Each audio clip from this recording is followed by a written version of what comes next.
ዛሬ ግን ታሪኬን ጌታ ቀይሮታል። ለኃያሉ ጌታ ምስጋና ይገባል። የወደደኝ ጌታ ምን አድርጌለት ነው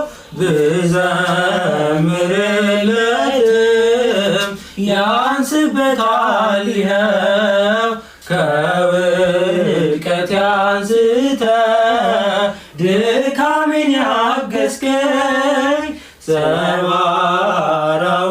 ድልድይ ገጥመህ ያሻገርከኝ